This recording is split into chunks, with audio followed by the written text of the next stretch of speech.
boa tarde. Estamos aqui para mais um podcast da Amayur e para o mês de maio temos um convidado muito especial, que é o Max Reis, terapeuta ayurvédico, e eu vou pedir, Max, olá, tudo bem? Tudo bom, Cristina? Max, estás bom? Bem disposto? Tudo bem. Sim. Em época de Ia Covid, pedir, exato, respirado. ia pedir que te apresentasses, Max, para não ser eu a fazer uma breve introdução sobre ti, sobre há quanto tempo estás em Portugal, o que é que fazes, onde é que te podemos encontrar. Eu sou do Brasil, né? Estou morando em Portugal, fazendo 2 anos. Moro e atendo no Porto, né? Já trabalho com a Ayurveda há mais ou menos 18 anos. E prazer estar aqui com vocês. Ok, obrigada. Nós é que agradecemos a tua presença, Max. Então vais falar sobre os ritmos circadianos. Exato. E então começar por te perguntar o que é isto de ritmo circadiano. Ok. Os ritmos circadianos, eles são ciclos, né, conduzidos internamente em processos bioquímicos e fisiológicos ou comportamentais, né, que são redefinidos diariamente de acordo com o movimento de rotação da Terra nas 24 horas. O ritmo circadiano, ele geralmente é chamado também de relógio biológico e é um termo que evoluiu do campo científico da cronobiologia. O termo cronobiologia, ele pode ser relativamente recente na medicina ocidental, mas ele dá nome a uma diretriz milenar da tradição ayurvédica, né, que nós seguimos. Os textos ayurvédicos referem-se constantemente à interação, né, entre o corpo, a luz natural e as estações do ano, e indicam como sincronizar uma rotina diária com uma luz natural gradual. Então, o Ayurveda talvez seja a única tradição terapêutica que se refere à necessidade de organizarmos uma rotina diária para garantirmos uma saúde plena, né, seja ao longo das estações ou ao longo das décadas que atravessamos da vida. Além disso, a Ayurveda é uma das poucas terapêuticas que se referem à presença de biotipos, né, e a forma como cada tipologia do corpo pode causar ou não problemas de saúde diferentes em exposições semelhantes, né? Então, apesar de ser fundamental compreendermos que todos devemos seguir horários saudáveis, né, nem todos devem seguir exatamente a mesma tabela ou praticar, por exemplo, o mesmo exercício físico no mesmo horário para obter os melhores resultados. Isso vai variar de biotipo para biotipo.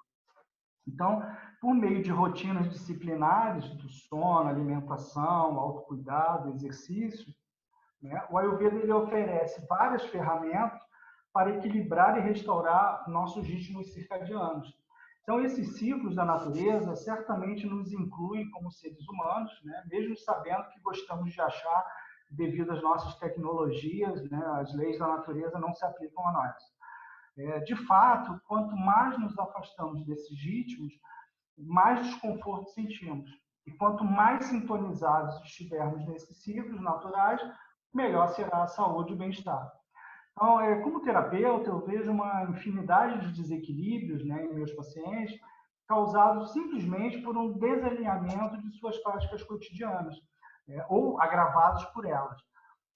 Sintomas como indigestão, prisão de ventre, dores de cabeça, ansiedade, insônia, distúrbios metabólicos e problemas do sistema imunológico podem ser resolvidos, às vezes, com um simples realinhamento dos nossos ritmos aos ritmos da natureza, né? O que é muito importante em tempos de Covid, né? Já que a gente não tem muita ação sobre isso e o melhor que a gente tem a fazer é aumentar o nosso sistema imunológico. Então, esses são desequilíbrios que não que indiquem que algo está errado com o nosso organismo, mas que, de certa forma, indicam que estamos desalinhados na maneira como cuidamos do corpo. Tanto a Ayurveda quanto a ciência ocidental, elas concordam que o desalinhamento do relógio circadiano pode afetar comportamento, níveis hormonais, sono, temperatura corporal, metabolismo. Então, estas são medidas que normalmente a gente avalia o bem-estar, né? Então, ao reaprender a alinhar o nosso relógio interno com o relógio do ambiente, né, nós recuperamos o nosso bem-estar e trazemos saúde para o nosso corpo. Eu costumo falar com os pacientes do exemplo da Ferrari, né, que não adianta você comprar uma Ferrari, né, gastar milhões para usar ela numa estrada de terra acidentada na de carro, ele não vai ter o rendimento pelo qual a gente pagou, né? Diferente se a gente utilizasse ele em boas estradas, na cidade, e aí sim a gente teria esse potencial. Então, muitas vezes, o que a gente faz ao nosso organismo é um pouco disso, né? Nós possuímos aqui uma grande máquina, mas por causa dessa nossa alteração dos nossos ciclos, nós prejudicamos o funcionamento dessa máquina. Uhum. Então, e poderia explicar? Sim, diz. Só para fechar esse pensamento, né? Então, os ritmos circadianos humanos, eles são endógenos, ou seja, significa que são incorporados, né? No entanto, eles são regulados pelos elementos da natureza, né? Que nós chamamos de Zeitgebers. O Zeitgeber é qualquer sugestão exógena, ou seja, externa, que regula ou muda funções endógenas, ou seja, as funções internas, para sincronizar o nosso ciclo de luz com o do planeta. Então, o Zeitgeber, essa palavra ela é alemã e ela foi definida pela primeira vez, né, em 1960 pelo Jürgen Aschoff, né, que foi um dos fundadores do campo científico da cronobiologia. Acredita-se que os ritmos circadianos tenham evoluído para ajudar na sobrevivência e na nossa adaptação a mudanças sazonais, nossos seres vivos em geral. O Zeitgeber mais forte é a luz, ou seja, outros incluem comer, dormir, interação social, temperatura, estação do ano e atividade física. Os Zeitgebers, eles podem levar os ritmos circadianos internos a novos fusos horários, ciclos diurnos, noturnos e influências sazonais, né, das estações. Os ritmos circadianos, eles não dependem do funcionamento de um Zeitgeber, e se repetem a cada intervalo de 23 horas e meia a 24 horas e meia, mesmo quando os Zeitgebers são removidos. Então, estudiosos e yogis ayurvédicos, eles conheciam os ritmos circadianos muito antes das primeiras descobertas, que foram por volta de 1719, quando um geofísico astrônomo francês, Jean de Meron, né, criou esse termo. O que ele fez na época? Ele pegou uma planta que ela se abria com o nascer do sol e essa planta se fechava com o pôr do sol. Então ele ele considerou que aquilo era feito pelo efeito sol do sol.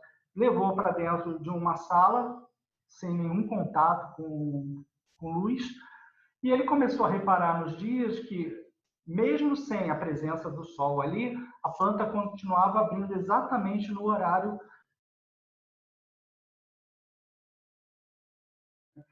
Então ele observou, né, claro que com o avançado do tempo, começou a ter uma defasagem entre um e o outro.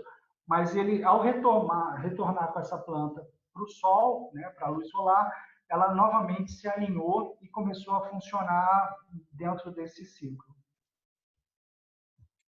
Ok. Então, era o que eu te ia perguntar. Como é que poderias explicar isso? Como é que isso funciona no nosso corpo? No nosso corpo, funciona da seguinte forma. O nosso relógio mestre, né, do nosso corpo, que mantém o tempo do ritmo circadiano, ele é chamado de núcleos supraquiasmáticos, que a gente usa a abreviação de NSQ. Né? NSQ. Ele pode ser encontrado no hipotálamo, né, do cérebro e de várias criaturas vivas. Proteínas chamadas criptocromo 1 e 2, que originalmente foram descobertos nas plantas, também estão no olho humano. E eles respondem à variação do azul, né, até o ultravioleta do espectro de luz. Então, na prática, como é que funciona? Quando a luz entra no olho, ele ativa neurônios que transformam fótons, ou seja, partículas de luz. em sinais elétricos que são, então, enviados para o NSQ, que são esses núcleos supraquiasmáticos. Em resposta, o NSQ impede a glândula pineal de secretar o hormônio da melatonina, quando está claro, e estimula a secreção de melatonina quando está escuro. Então, a melatonina é um importante hormônio, né, como todos sabem, e um antioxidante responsável por estimular o nosso desejo de dormir, quando secretado. Então, os ritmos circadianos nos tecidos periféricos, eles são chamados de osciladores.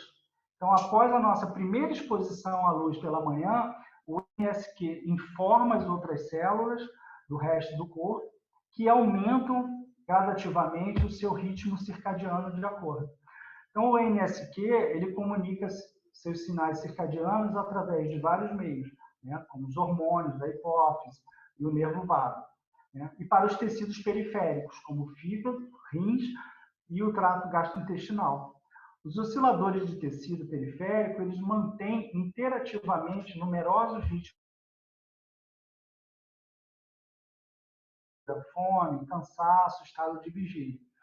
O crepúsculo e o amanhecer são os icebergs mais importantes para quase todos os organismos vivos no planeta, incluindo bactérias, animais, plantas, seres humanos, né?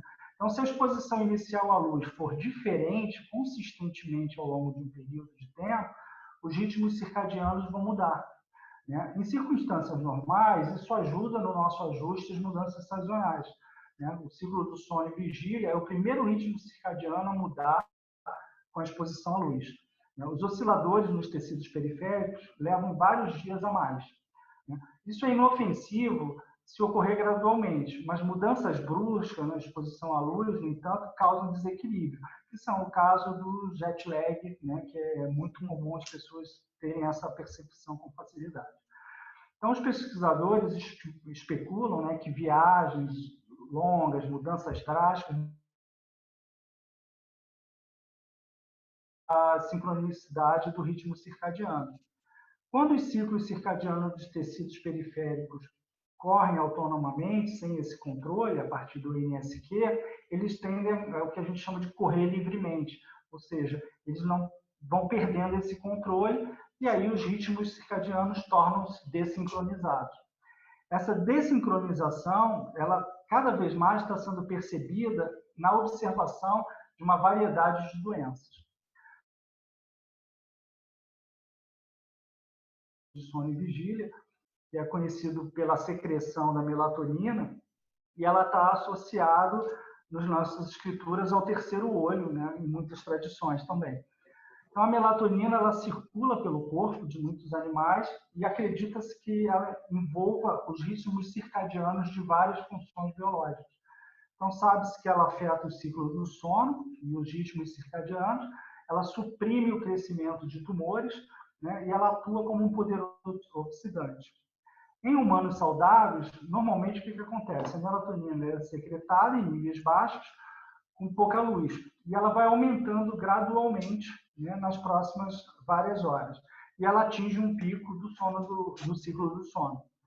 A melatonina está sendo estudada, já foi bastante estudada, e utilizada no tratamento de várias doenças, né, incluindo cancro, distúrbios imunológicos, distúrbios do sono e doenças cardiovasculares.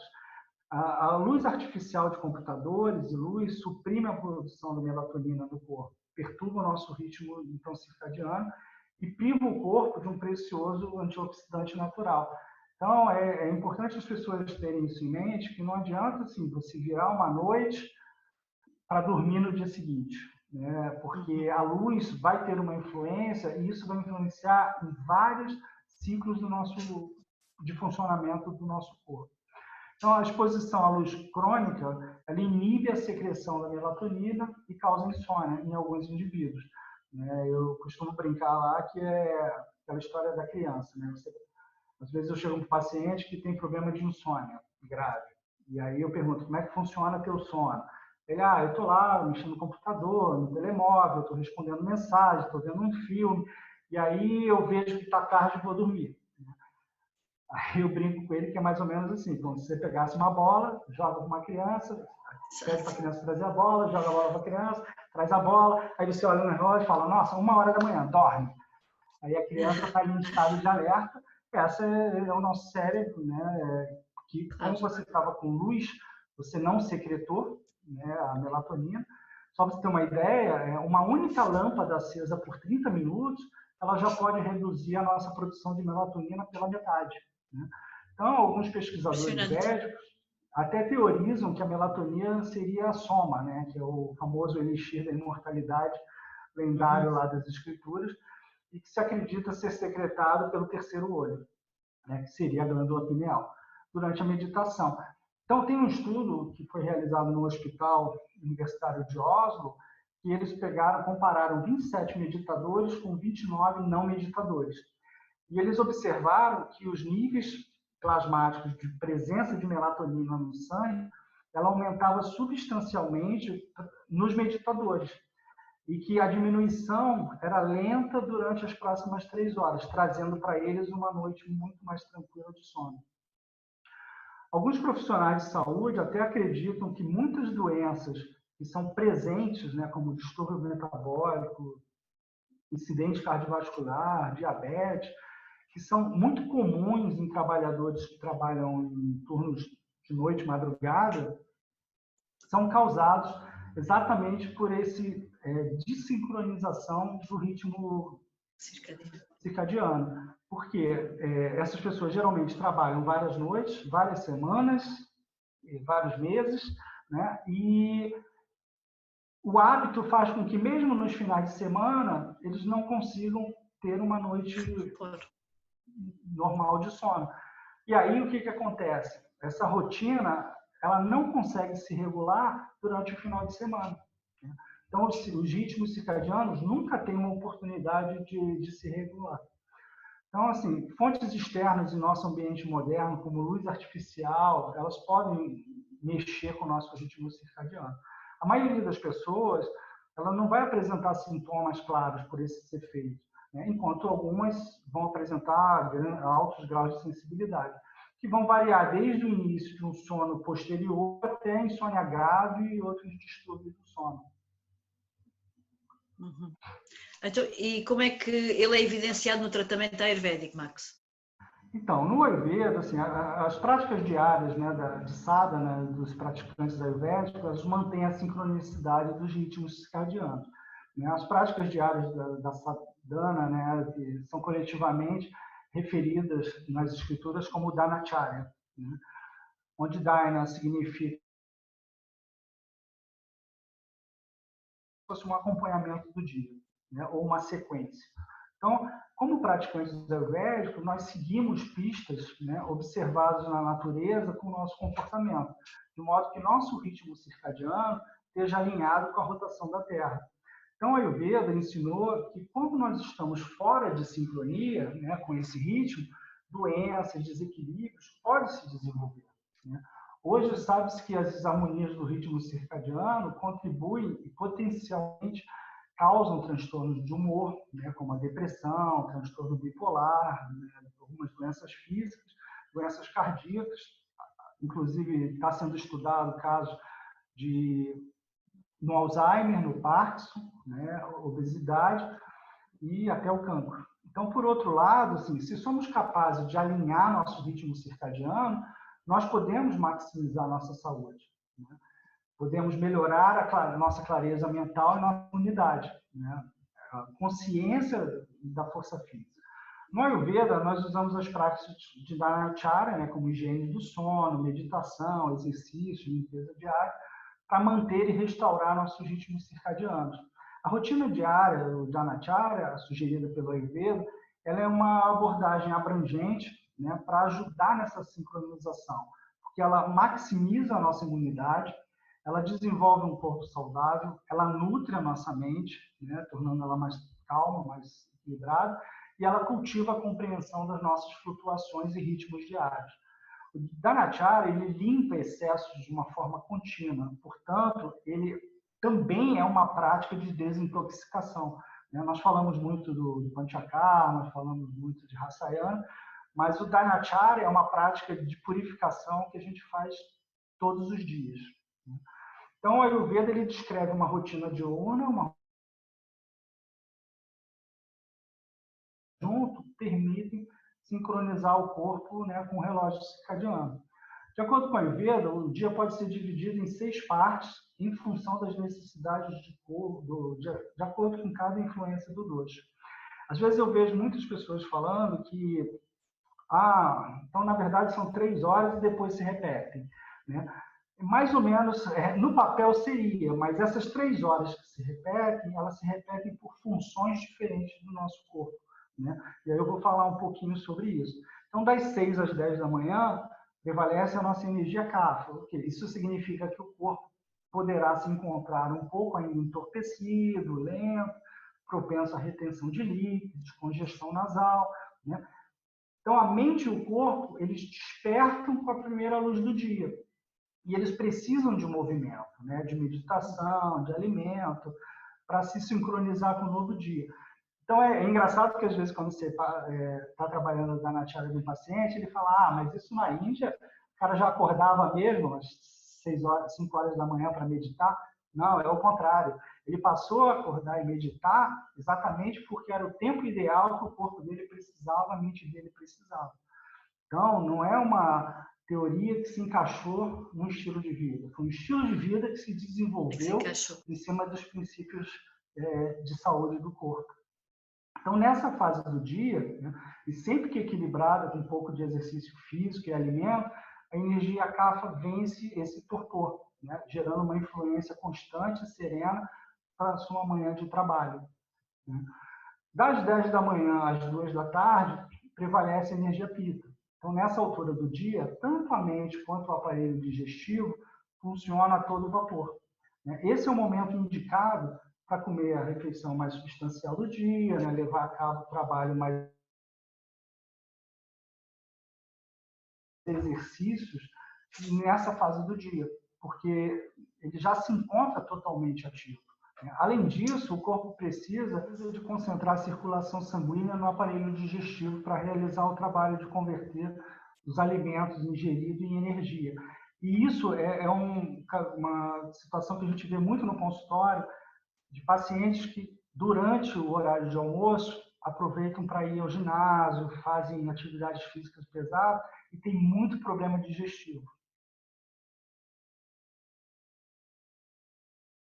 Que, na prática, ele não precisaria naquele momento para o organismo dele. Então, essa energia pitta, ela também pode deixar as pessoas um pouco mais arrebatadas, mais irritadiças, né? E é muito comum dizer que tem o humor ruim do meio-dia, né, das pessoas. Mas tem mais alguma coisa além disso. Então, é importante que se observe essas questões do horário de almoço. Então, das 2 às 6 da tarde, né, prevalece a energia vata, né, e essa é uma fase do dia em que tanto o raciocínio como os reflexos, eles são mais rápidos, né? Então, é também aquela que leva as pessoas a se distraírem mais e correm o risco de desidratação.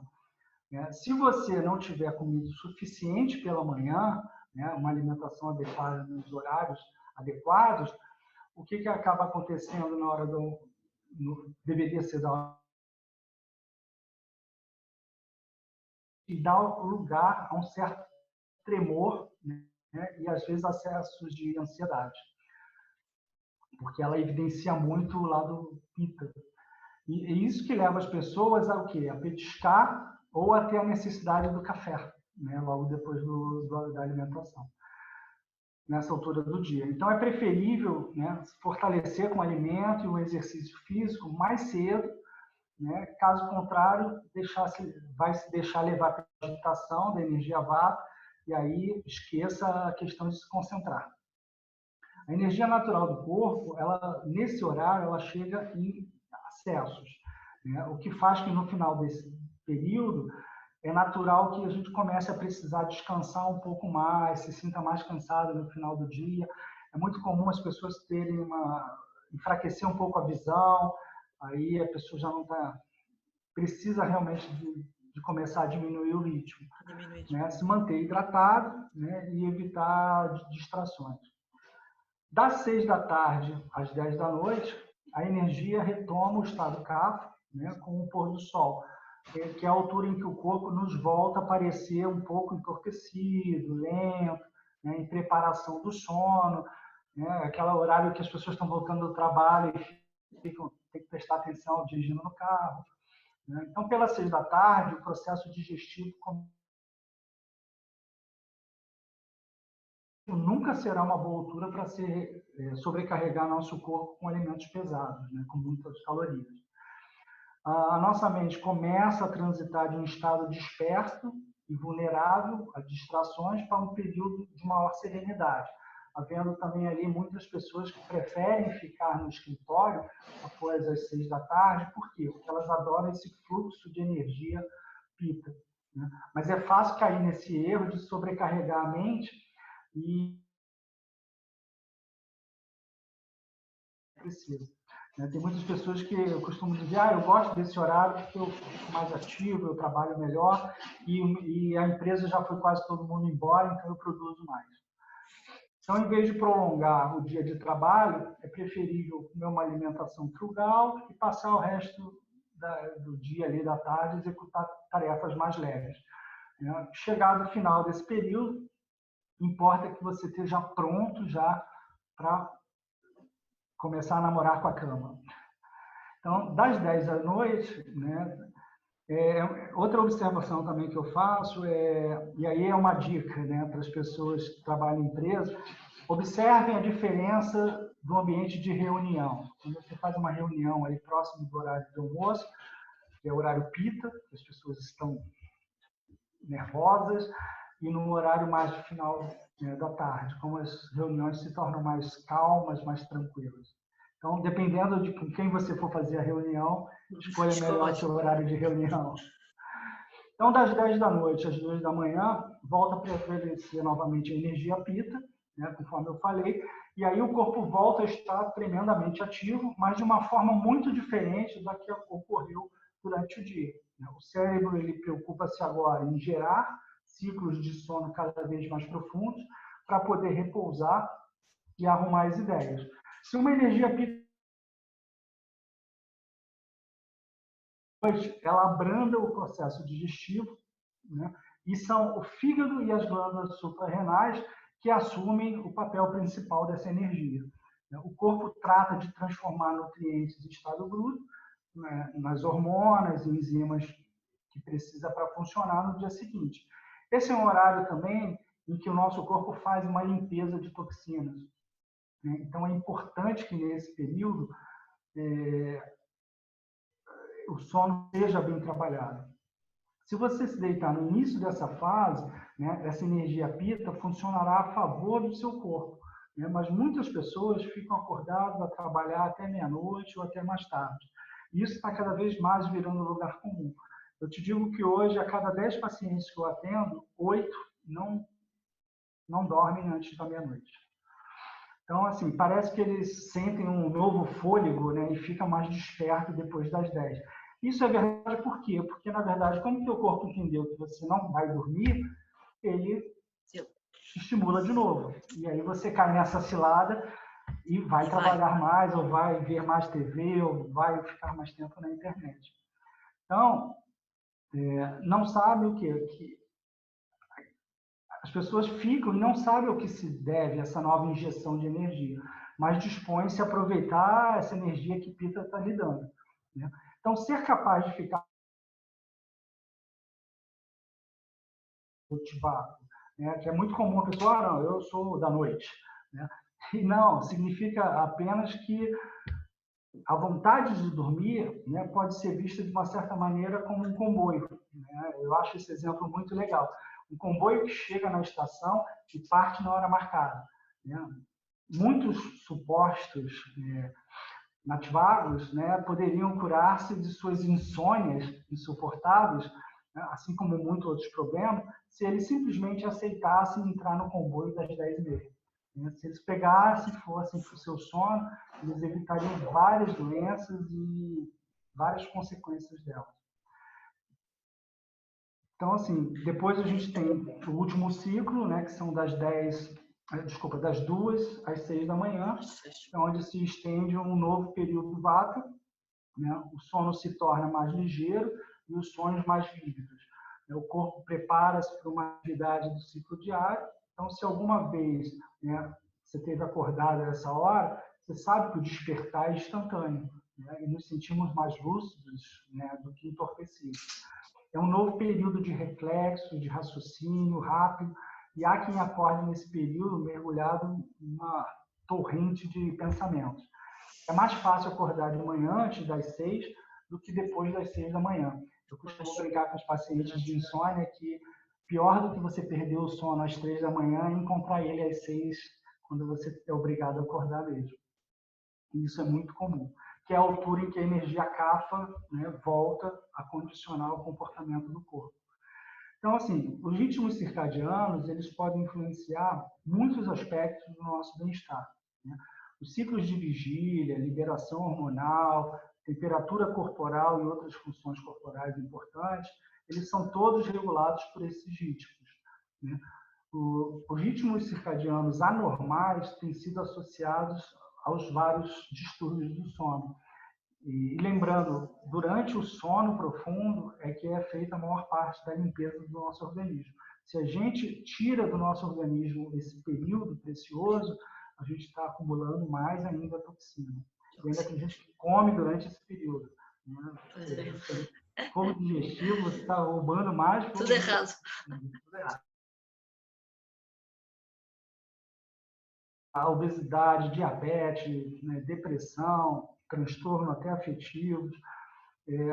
As pesquisas, elas também mostram que os horários que comemos, eles contribuem para essa ruptura do ciclo.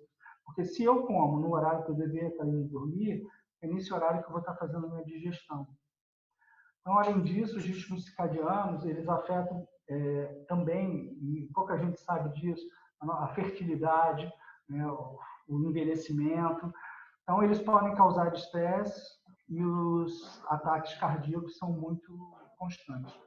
Essa coordenação de todos os relógios internos, ele permite que a nossa hipófise e os ovários correspondam ao desencadear da ovulação do pâncreas e do intestino. Então, eles nos fazem sentir fome, assim como digerem nossa comida. E ficam com sono quando o corpo está pronto para entrar no modo de relaxamento. Então, é uma ciência muito inteligente para o nosso corpo, né? E é assim que esses ritmos são profundamente poderosos. É muito importante a gente prestar atenção aos nossos ciclos para que a gente possa ver que esses biorritmos, como eles nos influenciam. Uhum. Max, e é fácil nós adaptarmos a nossa rotina aos ritmos circadianos? Bem, eu costumo dizer que tem um exemplo que eu gosto de dar, que é assim, imagina que você mora numa casa subterrânea, né? Vai ter que morar todo mundo embaixo da terra. Então, e que você precisa sair dessa casa subterrânea todos os dias, né? E para sair você tem que levantar uma tampa que é muito pesada, né? Você não faz exercícios e tem dificuldade de levantar porque ela é pesada. Você tem duas opções: treinar, ficar mais forte e levantar essa tampa com facilidade, né? Ou não se exercitar, manter do jeito que está e ter dificuldade todos os dias para o resto da tua vida sair de casa, né? Eu costumo falar que mudar de hábito nunca é simples, né?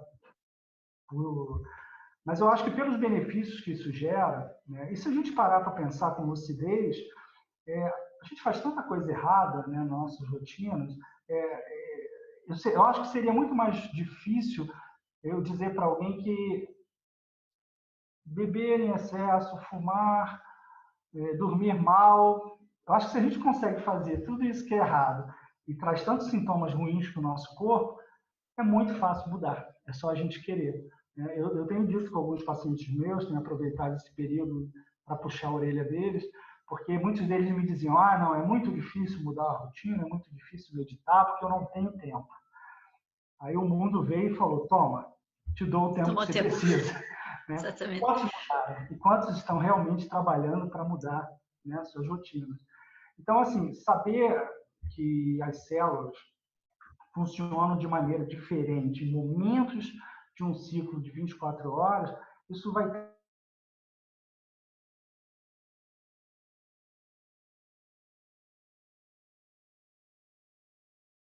Ayurveda, ele pode vir a mudar diversas práticas terapêuticas, né, médicas. Então, é importante que as pessoas entendam isso, né? É importante que a pessoa saiba que num futuro breve, o teu médico, ele pode, se você tiver controlar teus níveis de colesterol, é muito provável que o teu médico venha a começar a dizer que você precisa tomar aquele remédio à noite, né? Por quê? Porque ele sabe que, devido aos ciclos circadianos, é durante a noite que teu fígado produz colesterol. Então, aquele remédio vai ser muito mais potencial, né? E o Ayurveda já faz isso há muitos milhares e anos. milhares de anos. Então, acho que, em resumo, era isso que eu queria passar um pouco aí e dividir com vocês. Muito obrigada, Max. Foi ótimo. Ficámos aqui bem elucidados o que é que precisamos de fazer. Começar agora na quarentena para depois, quando sairmos para a rua, a coisa já estar bem. Aproveitar. Agora ninguém pode dizer que não tem tempo. Exatamente. Muito obrigada. Foi um Gratidão, prazer. Namastê. Tchau. Olá a todos. Se quiserem mais informações sobre a Associação Portuguesa de Medicina Ayurveda, poderão contactar-nos através de www.amayur.pt.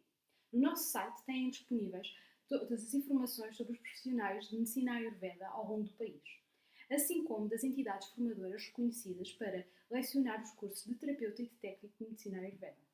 Para além disso, se desejarem juntar-se à Associação Portuguesa de Medicina Ayurveda, têm 3 categorias de sócios.